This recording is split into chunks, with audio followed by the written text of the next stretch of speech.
Today we are going to read third story of your book First Flight, two stories about flying. In this chapter, we are going to read two stories in particular. First story is His First Flight, which coincides with the name of your book First Flight. It is written by Liam O'Flaherty. Liam O'Flaherty is a novelist and writer from Ireland. This story is about a little bird, seagull, who doesn't know how to fly, and he is scared about flying. So how he learns to take his first flight. This is all about that. छोटा seagull, first flight की story में आप पढ़ोगे कि छोटा सा seagull जो समुद्री चिड़िया है वो उड़ना नहीं जानता, तो उसको उड़ना सीखना है क्योंकि वो बहुत डरता है पहली बार उड़ान भरने के लिए। तो किस तरह से वो एक इनिशिएटिव लेता है, क्या उसको मोटिवेट करती है, कौन सी एक्शन उसके पेरेंट्स की ऐसी होती है जिससे वो इंस्टिगेट होता है और अपनी पहली उड़ान भरता है। तो first story is about that and second story is black aeroplane which you are going to read in this chapter. It is written by Frederick Forsyth. Frederick Forsyth is a British author and he has specialized in thrillers and crime stories, especially related to crime fictions. So the story Black Aeroplane is one of his thrillers which is open-ended and gives you the space to speculate the end, what actually had happened. ये एक open ended story है जिसका कोई conclusion नहीं है, एक thriller है, mystery है, जिसमें कि आपको अंदाज़ा लगाने के लिए लास्ट में छोड़ दिया जाता है कि वो एक्चुअली हुआ क्या था। इस तरह का कुछ मिस्टीरियस सिचुएशन मिलेगा which is left for you to analyse how it happened, actually हुआ क्या था। तो ये दो स्टोरीज़ हम इसमें पढ़ने जा रहे हैं जो है two stories about flying. Before you read, here is something. Since the earliest times, humans have dreamt of conquering the skies. Since the earliest time, बहुत ही प्राचीन समय से ये ह्यूमन की टेंडेंसी रही है कि आसमान पे, आकाश पे विजय पाए. Conquering means to become victorious, जीतना. Here are two stories about flying, जो कि आप दो स्टोरीज आगे सीख रहे हो. वो that is learn to fly.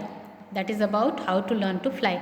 पहला एक्चुअली है इससे related, second is about flying an aeroplane.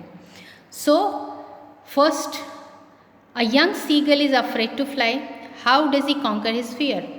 पहली स्टोरी जो है यंग सीगल, छोटा सीगल जो डरता है उड़ने से, और वो कैसे अपने डर पे, कॉन्कर हिज फियर, कैसे अपने डर पे विजय प्राप्त करता है. बिकम विक्टोरियस, कॉन्कर का मतलब जीतना, कैसे वो अपने डर पे जीत पाता है. And second story, a pilot is lost in storm clouds. तूफ़ानी बादल में एक पायलट अपने एरोप्लेन के साथ खो जाता है. उसको आइडिया नहीं लगता कि वो किस डायरेक्शन में जा रहा है और उसको आगे कैसे डायरेक्शन लेना है. डज ही अराइव सेफ, क्या वो सुरक्षित लैंड कर पाता है. Who helps him, that will read in the second chapter. So before we start his first flight, children, there is a hidden message. Let us discuss little bit about that. छोटी birdie जो उड़ना नहीं जानती है, he is afraid of taking a challenge of flying. तो इस तरह से आप भी अपनी लाइफ में अगर कुछ नया सीखना चाहते हो तो you are scared of initiating that process, initiating that activity. For example, if you try to learn bicycle, आप बाइसिकल लर्न करते हो, चलाना सीखते हो, जब साइकिल चलाना सीखते हो तो उस समय आपको स्टार्टिंग में डर लगता है, you are scared. But once you start, once you initiate, you lose your fear. इसी तरह से छोटी बर्डी भी पहले अपनी फ़्लाइट लेने में डरती है, but once you start she finds it easy. तो हमें चैलेंज लेने से डरना नहीं चाहिए. We should muster up courage, हमें अपने साहस को जुटा के फर्स्ट स्टेप ले लेना चाहिए. When we initiate we find it easy. आगे बढ़ना आसान हो जाता है। Only first step is very crucial. पहला स्टेप जो होता है हमारे किसी भी काम के शुरुआत में, वो बहुत ज़्यादा इम्पॉर्टेंट होता है। एक बार आपने वो काम शुरू कर दिया तो फिर आगे आपको वो ईजी लगने लग जाता है। And second message, one more message is hidden inside this story which we will discuss in the end of this story. एक और मैसेज आपको मिलेगा जो कि हम अंत में इस स्टोरी के डिस्कस करेंगे। Now let us read the story. The young seagull was alone on his ledge. Ledge यहाँ पे चिल्ड्रन दिया हुआ है। Ledge meaning a narrow horizontal shelf projecting from a wall और अ क्लिफ। क्लिफ का मतलब कि खड़ी चट्टान। क्लिफ जो होती है खड़ी चट्टान होती है। नैरो एक किनारा, लेज का मतलब आप समझ सकते हो खड़ी चट्टान से बाहर की तरफ निकला हुआ जो स्ट्रक्चर होता है, एज होता है, वो लेज होता है। तो सीगल जो होती है वो समुद्री चिड़िया है जो in fact he is used for him. The young seagull was alone on his ledge. अकेला पड़ गया था वो लेज पे, चट्टान के किनारे पे, जो कि खड़ी चट्टान क्लिफ के साइड में निकली हुई थी, एक चट्टान का किनारा पहाड़ी पे, वो उस पर अकेला रह गया था। His 2 brothers and his sisters had already flown away. उसके 2 भाई और छोटे बहन सब पहले ही उड़ चुके थे। The day before, पिछले दिन। He had been afraid to fly with them. और उसको डर लग रहा था। वो तो उड़ चुके थे लेकिन ये छोटा सीगल जो था वो डर रहा था उड़ने से। Somehow when he had taken a little run forward to the brink of the ledge, he attempted to flap his wings and became afraid. He became afraid. जैसे ही वो सोचता है उड़ने के लिए, एक एफर्ट लेता है, कोशिश करता है अपने सारे हिम्मत को जुटा के, ब्रिंक मीन्स किनारा, एज, तो वो दौड़ते हुए भागता है तेजी से। वो ब्रिंक मतलब किनारे तक, लेज के किनारे तक, वो स्ट्रक्चर जो पत्थर का स्ट्रक्चर जिसके ऊपर पहाड़ी पे जो लेज पे वो है, वहाँ पे दौड़ते हुए उसके किनारे तक जाता है और अपनी विंग्स को फ्लैप करता है। फ्लैप का मतलब ऊपर नीचे करना, जैसे उड़ने में बर्ड्स करती हैं flap, they flap their wings, तो वैसे वो फ्लैप करता है और जैसे ही वो फ्लैप करता है वो डर जाता है। The great expanse of sea stretch down beneath. और किस लिए वो डर जाता है? क्योंकि नीचे बहुत ही गहरा, बड़ा, लंबा चौड़ा समुद्र, वास्ट एक्सपेंस उसका दिखता है, फैला हुआ समुद्र नीचे दिखाई देता है उस पहाड़ी के नीचे। The great expanse of sea stretched down beneath and it was such a long way down, miles down. उसको ऐसा लगा कि अगर वो वहाँ से उड़ के नीचे की तरफ जाएगा तो वो समुद्र जो है वो काफ़ी दूरी पे है। तो ये डेप्थ उसको देख के बहुत ही ज़्यादा डर महसूस होता है। He felt certain that his wings would never support him. उसको ये लगा कि शायद उसके पंख, because they are so weak and fragile, अभी बहुत ही कमज़ोर और नाजुक हैं, तो वो उसके विंग्स जवाब दे जाएंगे और वो उतना दूरी नहीं तय कर पाएगा। And it was such a long way down, miles down. He felt certain that his wings would never support him, so he bent his head and ran away back. अपने सर को घुमाता है और पीछे की तरफ दौड़ पड़ता है। कहाँ से? वो लेज के किनारे पे, ब्रिंक पे चला गया था, वहाँ से वो वापस दौड़ के आता है to the little hole under the ledge where he slept at night. और वहाँ से दौड़ते हुए लेज के नीचे, उस जो इरेक्शन था, जो वहाँ पे स्ट्रक्चर था, एज था, पहाड़ी के ऊपर निकला हुआ चट्टान का जो किनारा था, उसके नीचे एक छोटी सी होल थी, वहाँ जाके घुस जाता है और वहीं पे पूरी रात अपनी गुजारता है। Even when each of his brothers and his little sister, whose wings were far shorter than his own, ran to the brink, flapped their wings and flew away, he failed to muster up courage to take that plunge, which appeared to him so desperate. और ऐसा होता है कि उसके छोटे भाई बहन, जो भी उसके छोटे भाई और बहन थे, उन लोगों के पंख उससे छोटे थे क्योंकि वो सब उससे छोटे थे, तो भी उन लोगों ने इतनी हिम्मत की और अपने पंखों को हिलाते हुए उन्होंने वहाँ से उड़ान भरी। लेकिन ये सीगल अपनी हिम्मत नहीं जुटा पाया। मस्टर अप मीन्स गैदर, जो हिम्मत जुटाना होता है, to gather up courage. Here you see muster together. वो अपनी हिम्मत नहीं जुटा पाता है और प्लंज का मतलब वो वहाँ पे इमर्ज नहीं कर पाता, छलांग नहीं कर पाता, डाइव आप कह सकते हो, एक छलांग वहाँ से नहीं लगा पाता, उड़ नहीं पाता। तो वो इतनी हिम्मत नहीं करता कि वो डाइव करे वहाँ से, उस इरेक्शन से, लेज से। और इससे वो बहुत डिस्परेट हो जाता है। डिस्परेट का मतलब निराश हो जाता है, बहुत ही ज़्यादा दुखी होता है। His father and mother had come around, उसके माता पिता दोनों उसको एनकरेज करने के लिए आते हैं। कॉलिंग हिम श्रीली, बहुत तेज़ आवाज़ में, शार्प वॉइस में, you might have heard sounds of birds, तो वो बहुत तेज़ आवाज़ में, श्रीली मीन्स शार्प श्रिल वॉइस, बहुत ही तेज़ आवाज़ में, लाउड एंड शार्प वॉइस में उसको करते हैं अपब्रेडिंग हिम। अपब्रेडिंग का मतलब उसको स्कोल्ड करते हैं, अपब्रेडिंग मीन्स स्कोल्डिंग, उसको डांटते भी हैं। Threatening to let him starve on his legs unless he flew away, और उसको ये थ्रेटन करते हैं, धमकी देते हैं कि अगर वो वहाँ से उड़ा नहीं तो वो यहीं पे भूखों मरेगा, वो उसको खाने को कुछ भी नहीं देंगे। ये उसको थ्रेटन भी करते हैं, डांटते भी हैं। But for the life of him he could not move. Children, here you see one expression, for the life of him, despite of that, it means despite of that, इसके बावजूद वो वहाँ से मूव नहीं कर पाया। क्यों नहीं मूव कर पाया? Because he was extremely scared. That was 24 hours एगो, और ये जो बात है वो 24 घंटे पहले की बात है। Since then nobody had come near him, कोई भी उसके बाद से उसके पास नहीं आया है।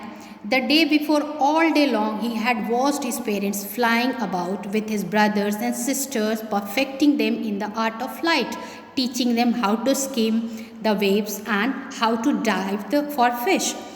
तो पिछले दिन वो देखता रहा है, बैठ के किनारे लेज के ब्रिंक पे वो बैठ के बस देखता रहा है कि उसके पेरेंट्स किस तरह से उसके भाई बहनों को उड़ना सिखा रहे हैं, उनको परफेक्ट बना रहे हैं उड़ने के स्किल में, इन the art of flying kiss तरह से सिखा रहे हैं, वेव्स पे किस तरह से स्किम करना, उनके ऊपर की सतह पे तैरना किस तरह से सिखा रहे हैं कि वेव के ऊपर वो स्किम करें, to fly on the surface, उसके सरफेस पे किस तरह से, वेव्स के सरफेस पे किस तरह से स्किम करें, और किस तरह से बर्ड्स को फिश करना,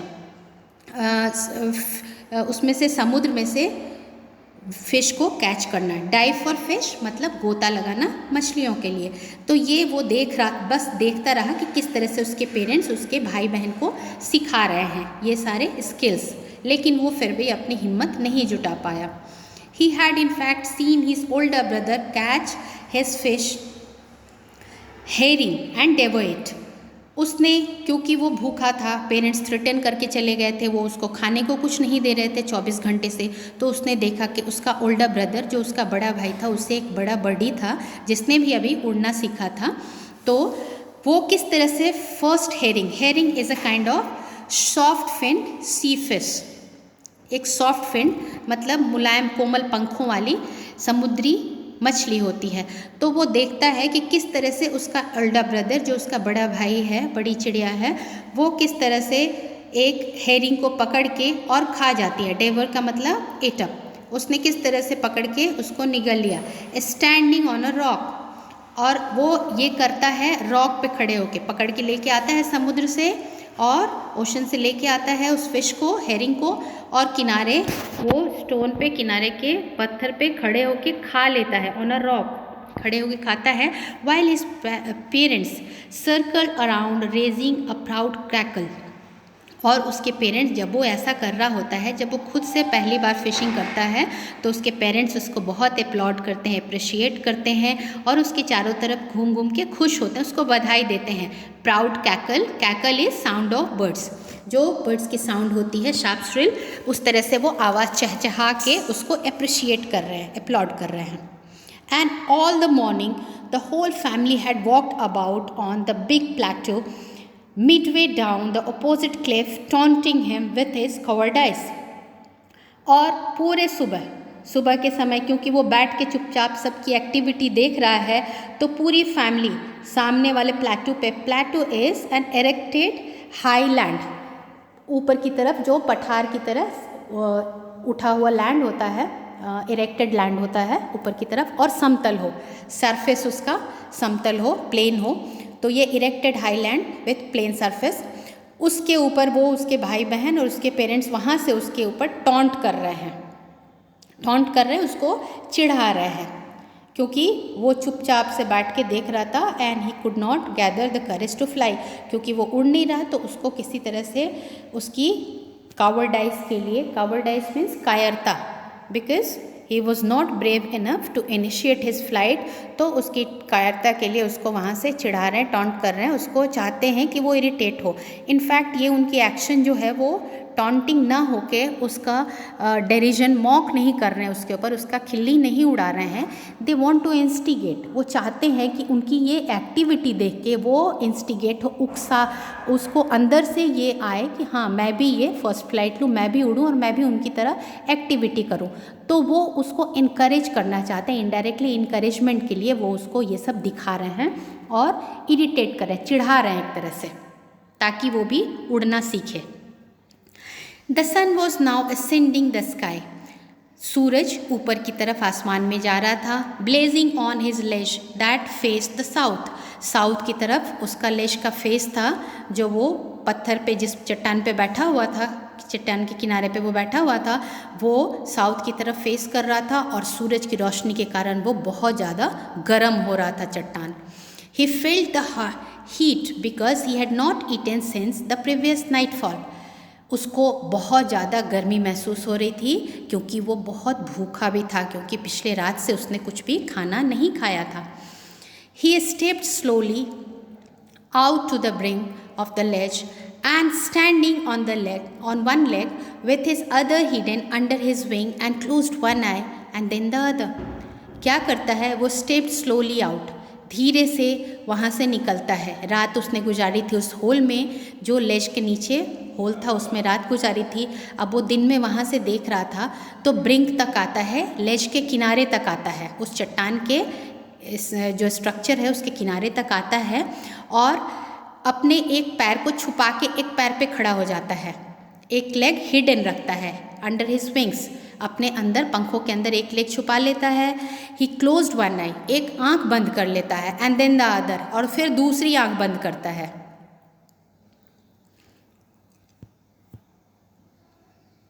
and pretend to be falling asleep, और ऐसा दिखाता है जैसे वो सो गया। मीन्स वो अपने फैमिली को दिखाना चाहता है, उसके पेरेंट्स को दिखाना चाहता है, अपने भाई बहनों को दिखाना चाहता है कि वो शायद फेंट हो गया है, बेहोश हो गया है भूख के मारे, इतनी गर्मी के मारे। ऐसा वो प्रिटेंड करता है, दिखावा करता है। Still they took no notice of him, लेकिन फिर भी वो उसका बिल्कुल भी नोटिस नहीं करते, उसकी तरफ बिल्कुल भी ध्यान नहीं देते। He saw his two brothers and his sister lying on the प्लेटू dosing with their heads sunk into their neck. उसने क्या देखा कि सामने की तरफ उसके दो भाई और उसकी बहन प्लेटू पे, उस पठार पे, उठान पे, इरेक्शन पे, पहाड़ी के समतल हिस्से पे बैठ के ऊँघ रहे हैं। उनके हेड जो है उनके पंखों में छुपे हुए हैं, अपने नेक में। पीछे की तरफ देखा होगा बर्डीज़ को, जब वो रेस्ट करती हैं तो अपने हेड को अपने पीछे की तरफ नेक अपना घुमा के अपने पंखों में छुपा लेती हैं। His father was preening the feathers of his white back, और उसका फादर जो था वो प्रिनिंग का मतलब क्लीन कर रहा था, मेकिंग इट परफेक्ट, उसको मेंटेन कर रहा था। अपने पंखों को देखा होगा, बिग से बर्ड्स होती हैं, अपने पंखों को परफेक्ट करती हैं, क्लीन करती हैं, सीधी करती हैं। तो वो उसका फादर बर्डी वो कर रहा था। The feather on his white back. Only his mother was looking at him, लेकिन माँ जो थी, she was after all a mother, माँ तो माँ थी, उसका ध्यान अपने उसी बच्चे पे था जिसने अभी तक उड़ना नहीं सीखा था और वो पिछले दिन से भूखा बैठा हुआ था। She was standing on a little high hump on the प्लेटू, एक छोटा सा इरेक्शन था, हम्प का मतलब उठान था, वहाँ पे इरेक्शन था, तो वहाँ पे थोड़ा सा ऊंचा स्ट्रक्चर था प्लेटू पे, वहीं पे वो खड़ी होके उसको देख रही थी। हर वाइट ब्रेस्ट थर्स्ट फॉरवर्ड, और उसका आगे का हिस्सा उसने बाहर की तरफ निकाला। थर्स्ट फॉरवर्ड मतलब वो ऑलमोस्ट गुस्से में थी, आगे की तरफ उसने अपना जो स्ट्रक्चर था बॉडी का उसको आगे की तरफ निकाला हुआ था, chest. Now and again she tore a piece of fish and lay at her feet and then scraped each side of her beak on the rock. अब वो क्या कर रही थी, उसके पैरों में क्या फंसा हुआ था, एक फ़िश था जो उसने अपने पैरों में पकड़ रखा था, तो वो उसको अपने बिग से टेयर कर रही थी, नोचती थी और अपने बिग को शार्प करती थी, दोनों तरफ से क्लीन करती थी, उसको साफ करके स्क्रैप कर लेती थी, दोनों तरफ से क्लीन कर लेती थी। Side of big on the rock, पत्थर पे अपने बिग को दोनों तरफ से स्क्रैप कर रही थी, रगड़ रही थी। The site of food मैडेंड him, और ये जो खाना खा रही थी, इस तरह से फ़िश को क्लीन कर रही थी और फिर खा रही थी, जो फ़िश को टेयर कर कर के सामने के प्लेटो पे, वो बिल्कुल क्लियर दिख रहा था छोटी बर्डी को सामने के लेज से, जहाँ वो बैठा हुआ था वहाँ से वो क्लियरली विजिबल था, तो वो देख पा रहा था। और क्योंकि उसको बहुत ज़्यादा भूख लगी हुई थी तो वो पागल हो रहा था, मैडेंड हिम, बिल्कुल क्रेजी हो रहा था भूख के मारे।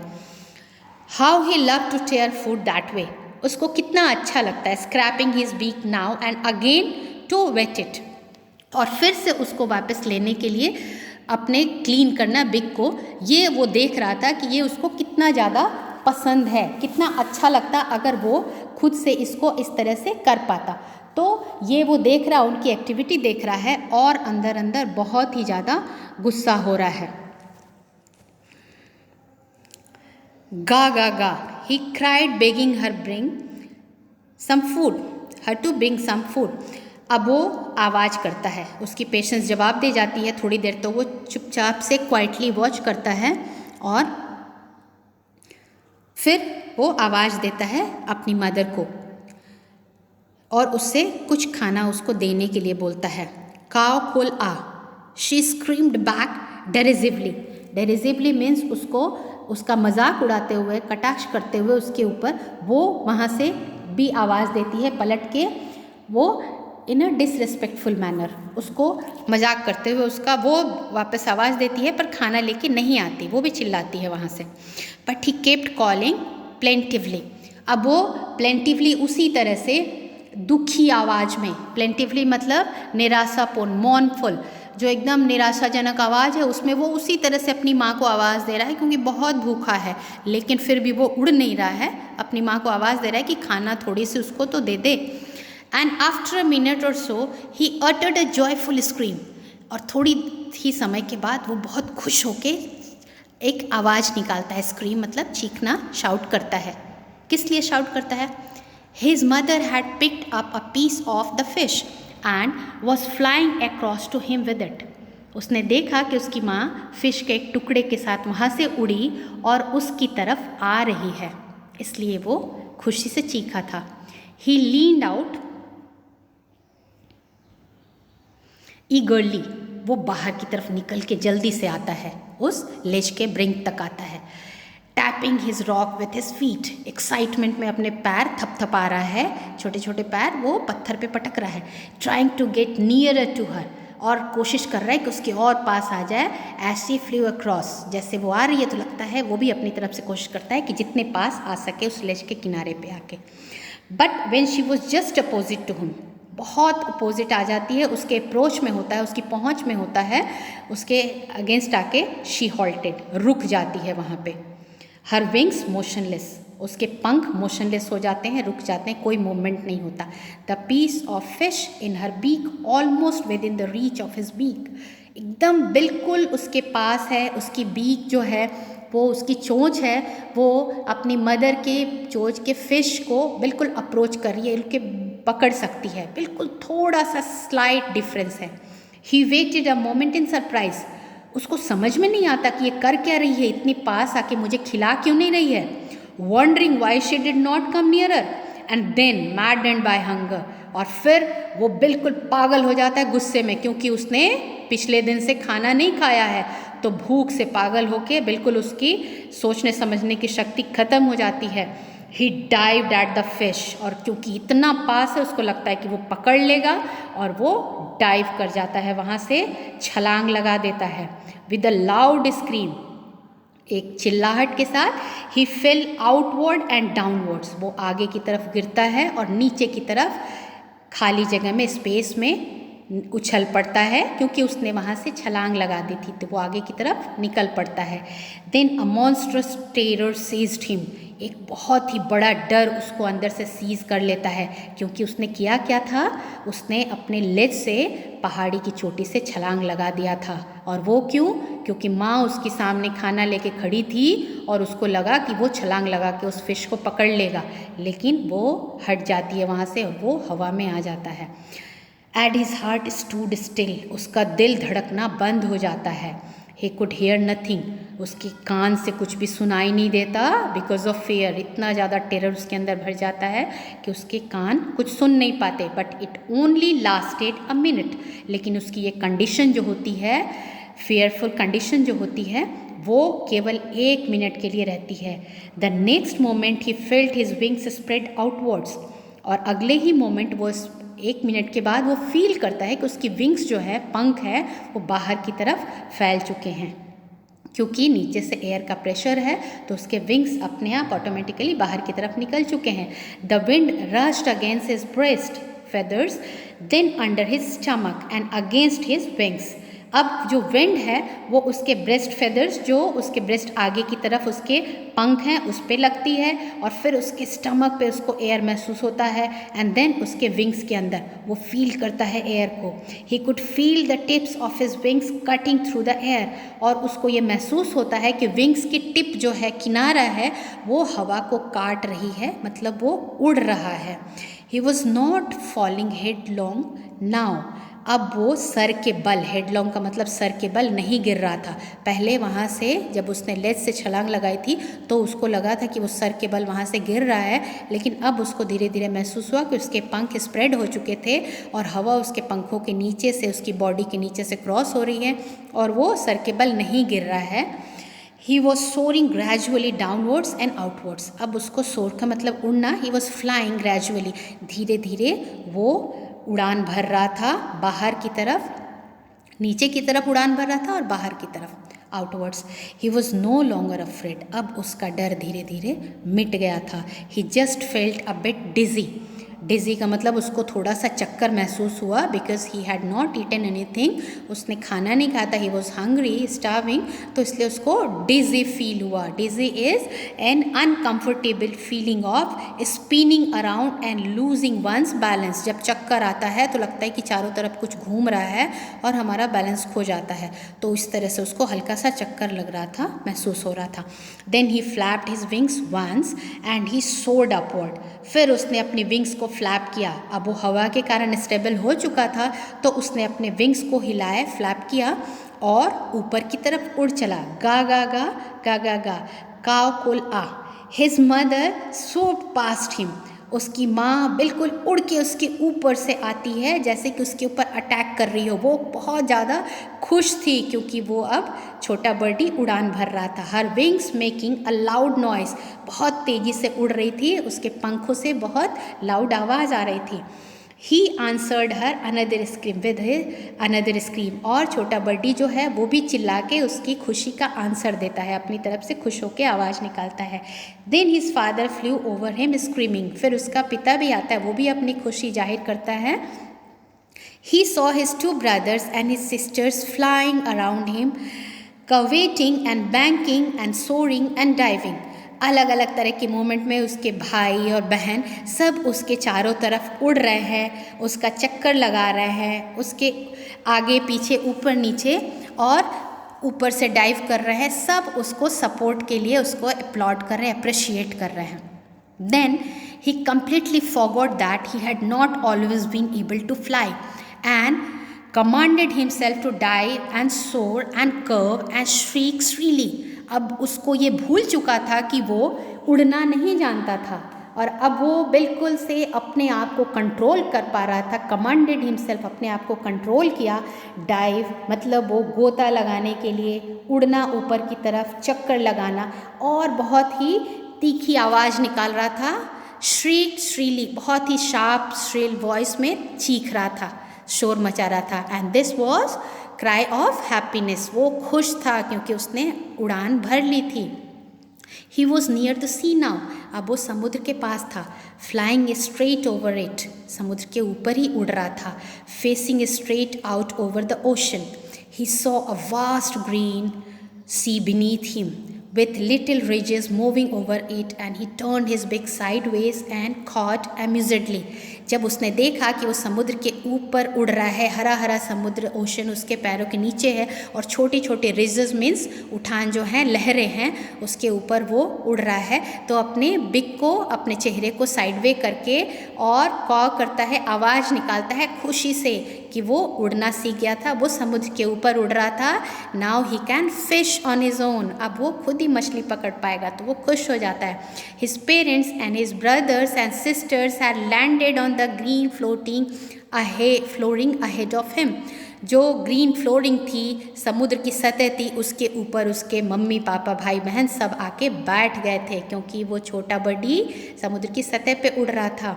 They were beckoning him, calling shrilly, वो उसकी तरफ इशारा कर रहे थे, आवाज़ कर रहे थे और उसको cheer up कर रहे थे। He dropped his legs to stand on the green sea, उसने धीरे से अपने पैर गिराए समुद्र की सतह पे कि वो उसके ऊपर खड़ा हो जाए। His legs sank into it, लेकिन उसके पैर सतह पे नहीं टिके, वो पानी के अंदर सैंक हो गए, डूब गए। He screamed with fright and attempted to raise again, flapping his wings. वो डर गया कि अब वो शायद डूब जाए और उसने अपनी विंग्स फ्लैप की कि वो ऊपर की तरफ अपने आप को खींच ले, उड़ जाए।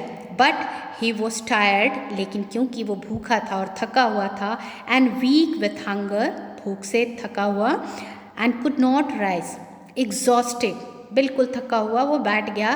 बाय द स्ट्रेंज एक्सरसाइज, जो ये स्ट्रेंज एक्सरसाइज थी, पहली बार उसने अपनी लाइफ में उड़ान भरी थी और अलग अलग तरह से वो उड़ रहा था, डाइव कर रहा था, छलांग लगा रहा था, गोता ले रहा था, तो वो बहुत ही ज़्यादा थका हुआ महसूस कर रहा था, इसलिए पानी की सतह पे वो उड़ान नहीं भर पाया और उसके पैर पानी में डूब गए। His feet sank into the green sea, पानी में उसके फीट सिंक हो गए। And then his belly touched it, फिर उसकी बेली, नीचे का जो स्टमक है, स्टमक का पार्ट है, वो टच किया सी वाटर को। एंड ही सैंक नो फर्दर, उसके बाद वो आगे नहीं डूबा, मतलब उसकी बेली, बस उसका स्टमक पानी को टच करता है और आगे वो नहीं डूबता है। फर्दर मीन्स फर्दर, आगे उसके बाद नहीं डूबता। He was floating on it, हुआ क्या था कि केवल उसके पैर डूबे थे और उसकी बॉडी उसके समुद्र के ओशन के सतह पे फ्लोट कर रहा था। And around him his family was screaming, they were uploading, खुशी से आवाज़ चहक रहे थे उसके परिवार वाले सारे birdies, praising him and their beaks were offering him scraps of dogfish, और वो उसको खाना भी खिला रहे थे, डॉग फिश के टुकड़े सारे अपने बिग से उसके बिग में डाल रहे थे। He had made his first flight, और आखिरकार उसने अपनी फर्स्ट फ्लाइट, पहली उड़ान भर ली थी। सो children, another message which you get from this story, his first flight, is sometimes you find your parents and elders rude. कभी कभी आपको लगता है कि वो बहुत ज़्यादा स्ट्रिक्ट हैं और rude हैं, but it is not like that. In fact, they want to teach you some lessons so that you can survive well in this challenging world, इस चैलेंजिंग वर्ल्ड में, ताकि आप सर्वाइव करो। तो वो कुछ आपको स्किल्स सिखाना चाहते हैं, इसीलिए कभी कभी वो रूड फील होते हैं, स्ट्रिक्ट होते हैं और आपको कुछ करने को कहते हैं। Then you should not show your grudges, reluctance, and you should accept it happily. सोचना चाहिए कि उसमें कहीं ना कहीं आपकी भलाई है। So this is all for this lesson.